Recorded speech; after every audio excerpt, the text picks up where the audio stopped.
stress and bottling up feelings. But I think as human beings, we all instinctively want to not bleed all over everyone else, when we have a problem, but also it's your job to kind of learn to do that in a healthy manner so that you don't keep it bottled in, you know? And even if you're in a family or a place or a situation where you don't feel comfortable or safe enough to confide in the people around you, there are other personal ways to get things off of your chest, like whether you have a diary that you write things out in, or you have like an app on your phone or like Google Docs or something where you can type out what you're thinking and keep like a mental journal of, intrusive thoughts that pop up. Because when I went through therapy, because therapy is a beautiful thing, like I highly recommend therapy, whether it's cognitive behavioral or emotional like therapy, or EMDR, which is for trauma, I highly recommend it because it really does help. Like sometimes when you're so far down to rock bottom, it seems so silly, but then once you actually get the ball rolling and you get a good therapist that fits your needs, it's so helpful. And you'll learn so many amazing and helpful tips to compartmentalize certain thoughts and, better organize your emotions and your thought processes so that you're less overwhelmed. And you'll also learn how to process trauma, even trauma that you may have not even realized was still affecting you. Right. So I would highly recommend therapy.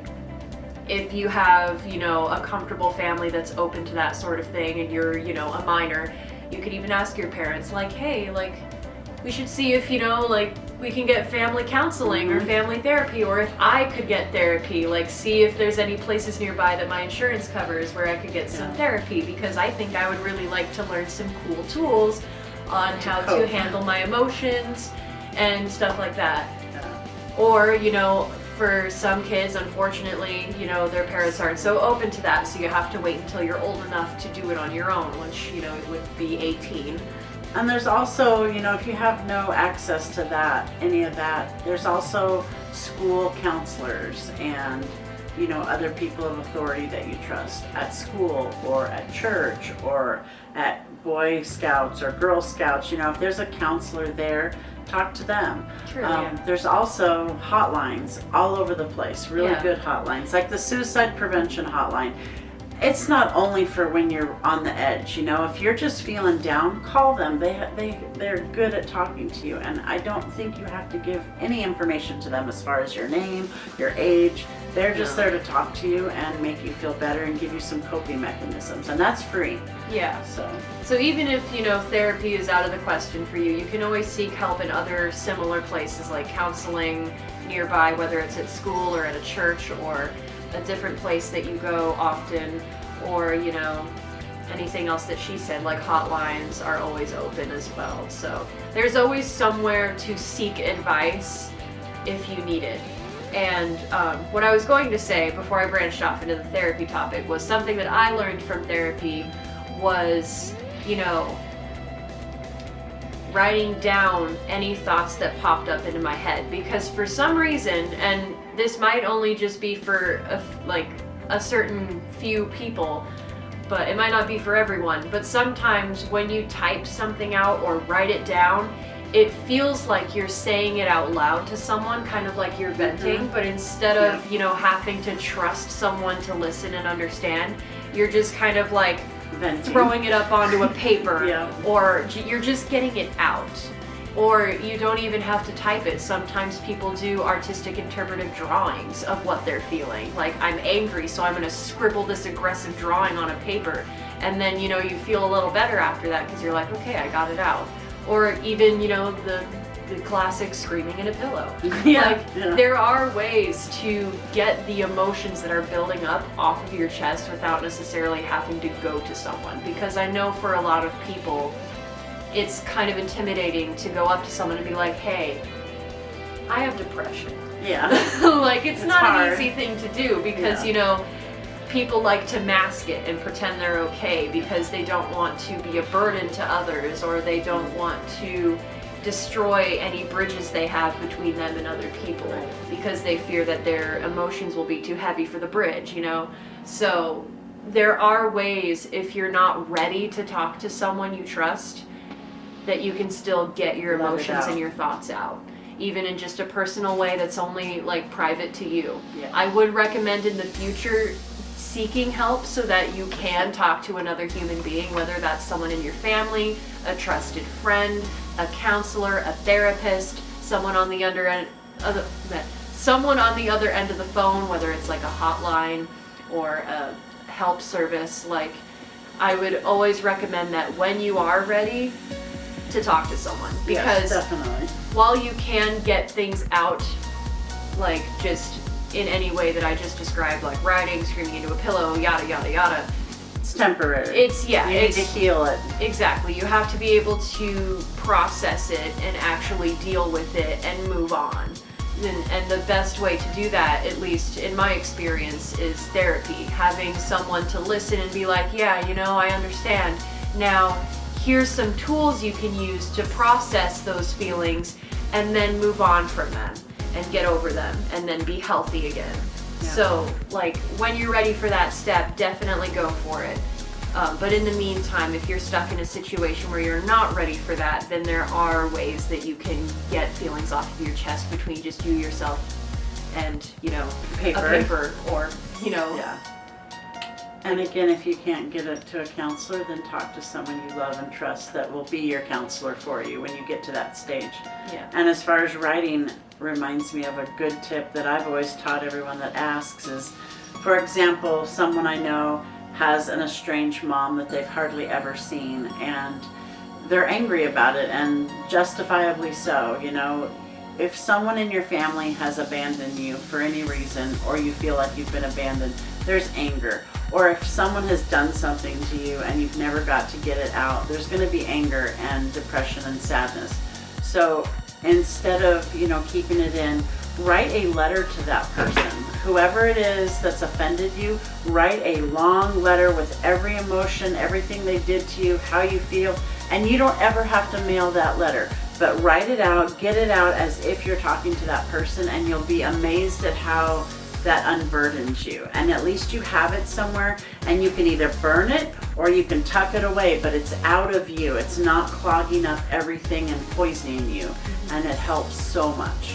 Yeah, it's cathartic. It Even if you just write it out like you're gonna send it, but if you don't actually want to reach out and make that connection or that effort, that's okay. You could have at least gotten it out, and then, like she said, if you need like closure for it, you can like burn it or throw it away, rip it up, frame it if you wanted to be like, yeah, I have it on my wall. Like, it depends on the person, what works best for you, whatever fulfills your needs the most. Right. But yeah, it's always good to get it out of you. Get it out of you. It doesn't necessarily have to go anywhere, No. but getting it out is very important, because if you keep it in the whole time, it's going to fester into something very unhealthy, and you're going to start developing some really self-destructive habits, and you don't want to get to that point. Correct. So, yes, it's like coughing up a fur ball. Yeah. That's better than, anything else that you could start doing to yourself, self-harm, overeating, bullying others. It comes out in a lot of ways. When you've been wounded, it can come out in a lot of ways. It can come out in the things I just said, or a million other ways. But yeah, you want to get it out of you and talk about it eventually to someone as soon as you can. But yeah, write that letter, even if you never send it. Some people want to send it, actually. I've had a few people that said, I wrote that letter and I was going to throw it away, and I decided, you know what? I'm sending that letter. So go ahead, do it, whatever. And by write letter, I mean you can put it on paper, or you can type it up on your computer, whatever method you prefer that makes you feel good. But yeah, get it out of you. When your parents don't appreciate you and what you like. I'm bisexual, and I don't really know how to tell my mom or the people or the things I like. Okay, so I think this person is saying they're bisexual, and it sounds like they're not out. And they're also afraid to tell their family or anyone close to them about the things they're into. Yeah, they're into. Yeah, I guess depending on your age, that kind of dictates your verbiage. So, but I think personally it's always okay to talk to everyone in your family about who you are and what you feel. Now, of course, some families are different than others, and some may have beliefs that are extremely against something like that. So always be safe. That's the first thing I say, because I do fear sometimes if you don't come from an understanding family, they're going to overreact and not react the way that you would like them to, or maybe in an unsafe way they will react. You've heard horror stories of people getting hurt or shipped off. Obviously that very rarely happens. In most cases, families are going to love you and they're going to accept you for who you are. But you have to decide what kind of family you have first, I think, before you decide how to approach that, don't you think? Yeah. And get with people that are like-minded and that can help you figure that out. Maybe people that also know your family but are cool, that you can talk to and say, how do you think I should approach mom and dad and sister and brother or whatever? Or could you come with me and help me, approach them? So that you're safe, so that when you speak of things that you might be uncomfortable with, you have backup. Or if your family's super cool and you just are kind of nervous to tell them, then, go for it. You know your family more than anyone else, so.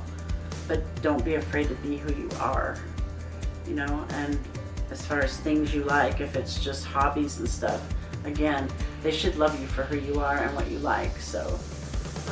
You're not alone in the world. Just remember that there are a lot of people that are a part of the LGBTQ plus community, including myself and even my mom. So, there's a lot of people out there who are like you, and there's, so many different places you can reach out to people in that community for guidance or help. One place you can come is actually her server, her Goat Mom server, and she can link it in the description. Yeah. That's a safe place for you to talk to other people like you. We keep it very safe there. We make sure that everyone's strictly following the server rules. So appropriate behavior, appropriate language, everybody's super supportive and nice. Yeah, so if you need like a very safe PG. Yeah, if you need like a safe place to go where you can just vent about stuff, like her server is a good place, because I know just exploring the internet for places to vent is kind of dangerous because you can end up meeting dangerous people. Yeah. The internet is just risky, so be careful. But that is one safe source that I know you can go to if you just need other people that are close to your age to talk to and, vent about similar things, whether it's, issues you're going through with your family, inner struggles, things like that.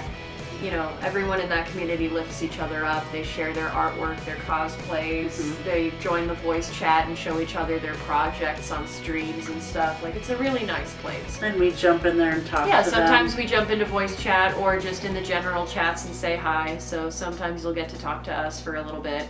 So yeah, if you need a safe place to go, that's one place that you can, pop in and say hi. But yeah, just remember you're not alone, and that someday when you're old enough and you can get out of that situation where you feel like you can't be fully yourself, like you'll get there. It'll get better. It will get better. Like, older you get.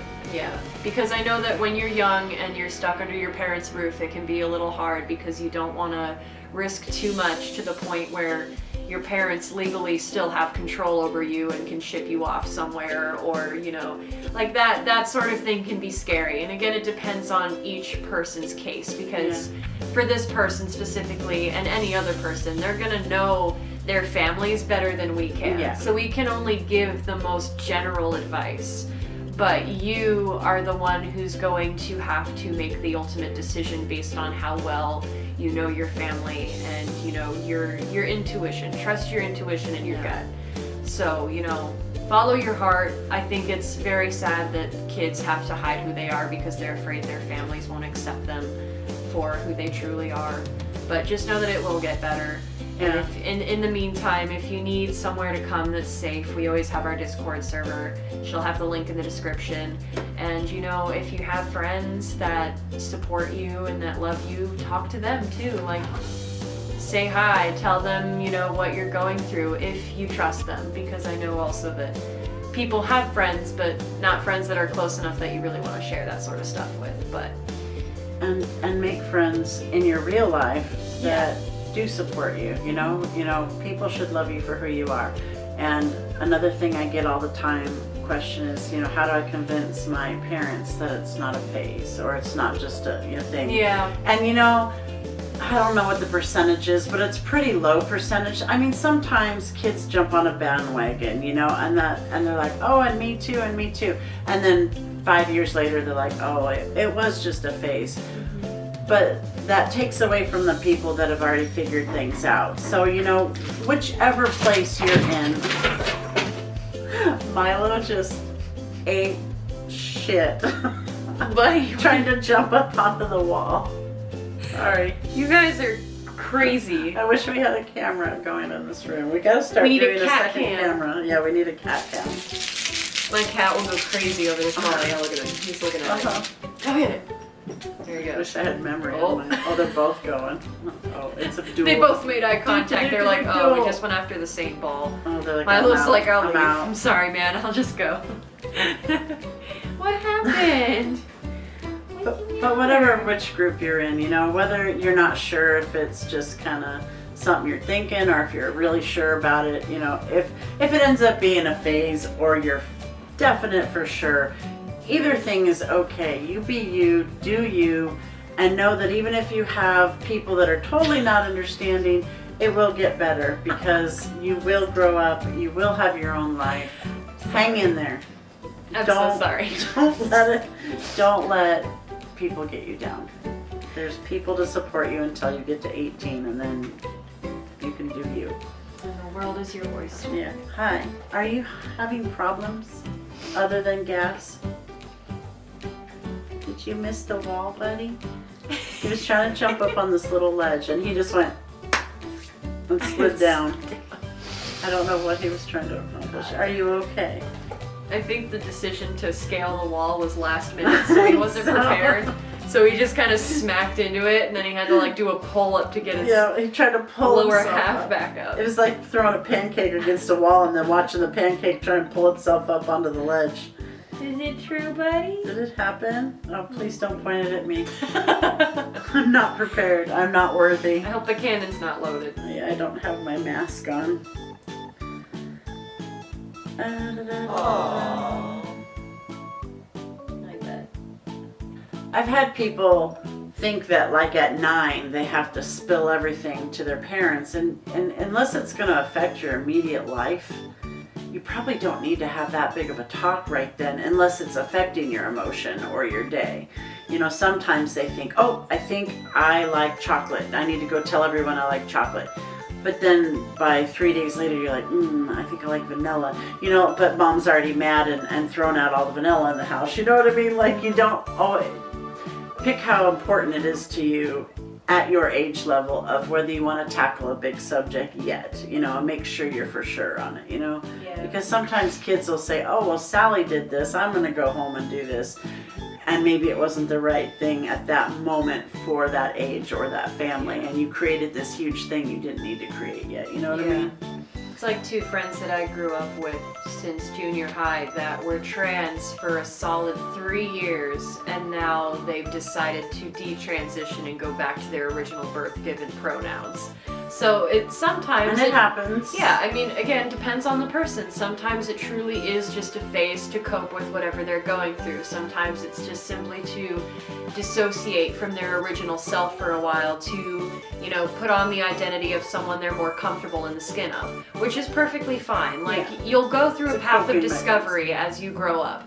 But, just have in mind that, even if you're very certain about something right now, maybe a year from now it'll change. Life changes, everyone changes, so just put it in perspective of how important it is to discuss right now. Yeah. Or if you should wait a few months or a few years till you're a little older, or if you just want to go for it. It just kind of depends on what you want to create at that moment in your life, So is it worth it? Is it not worth it right now? Maybe I want to wait for a little while.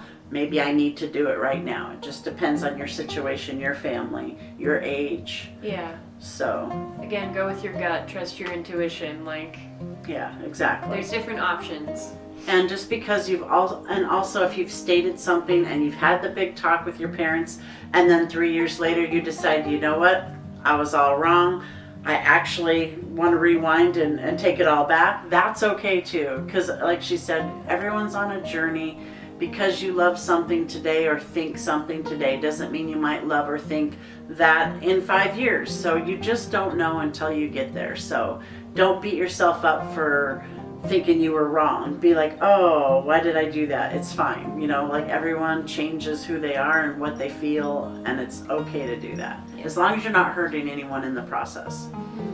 So, because I had a friend once that I think, you know, she kind of like came out, and then a couple years later she was like, actually, you know, maybe that was a mistake, and she beat herself up for putting her parents through 2 years of like, you know, bickering about it or whatever. And I'm like, but it's okay because it was part of the journey, you know. Yeah.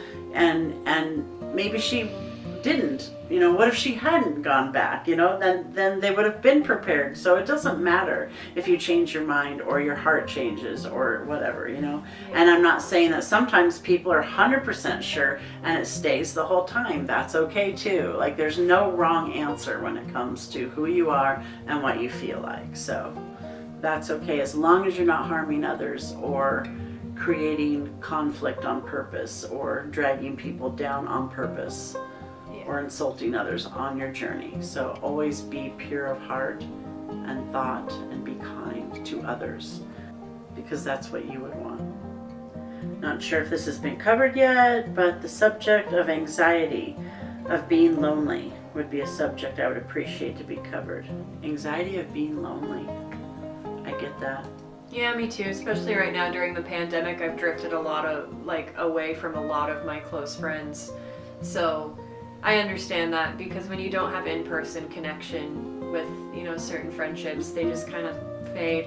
Because, you know, being in person with that friend is a lot. Like talking over the phone or texting is something, but there's a whole new level to like in-person connection.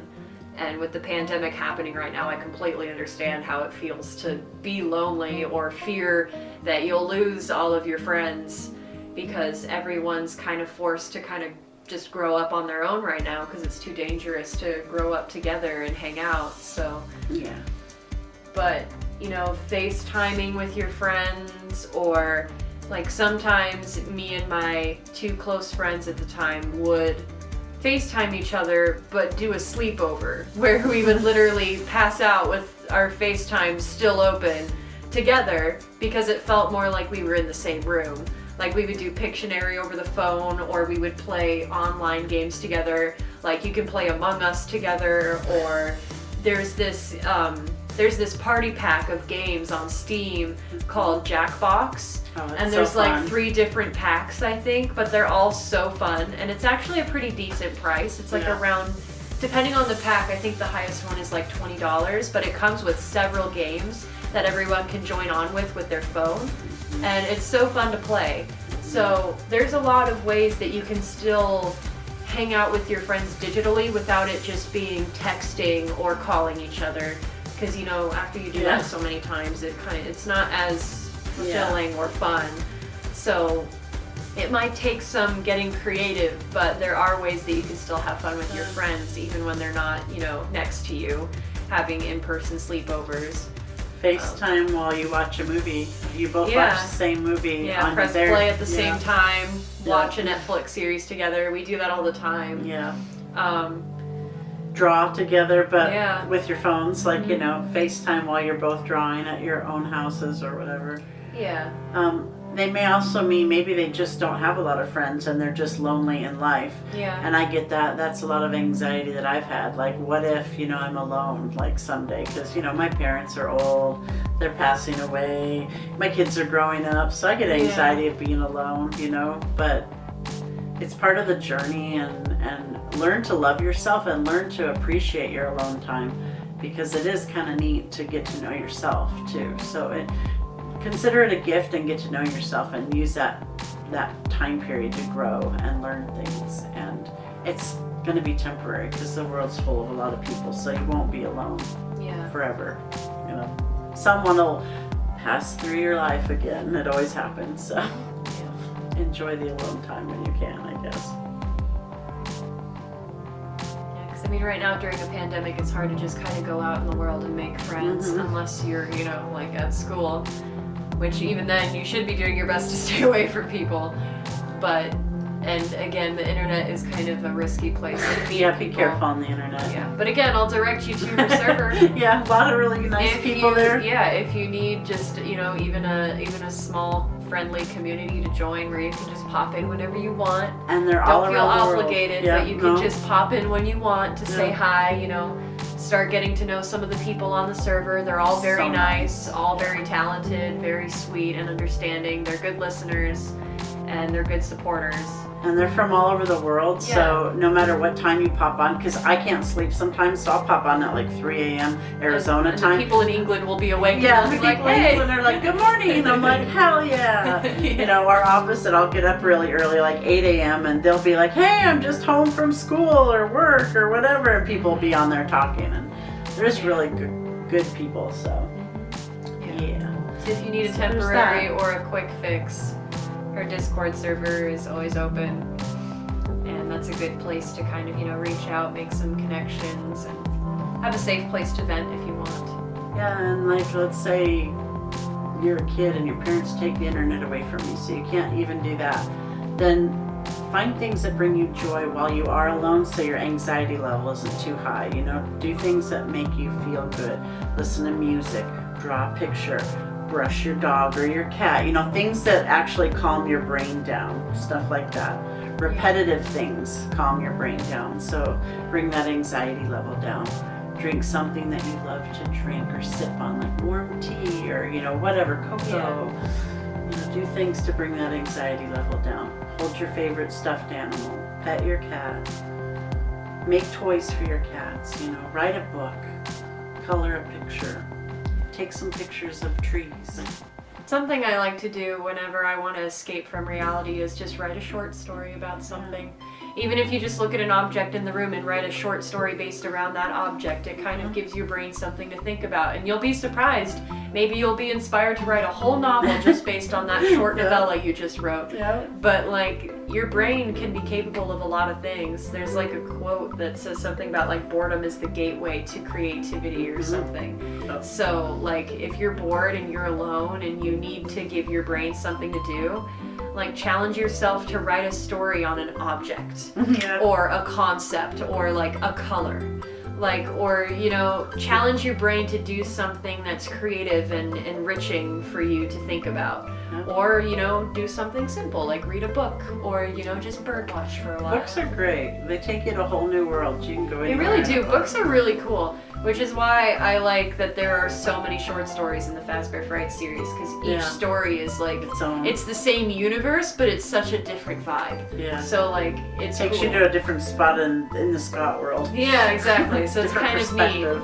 So that's another thing you can do, because those Fazbear Fright books are super cheap. So if you just order one for like, what, $6-8 on Amazon, like you'll have 3 short stories to read through that'll take you through these kind of like spooky but really fun alternate worlds to kind of take your mind off of things for a while.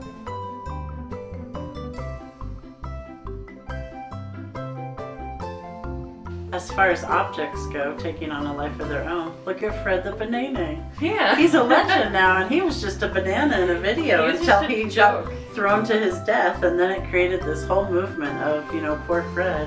And then now he's got his own videos. He's just a remnant mother.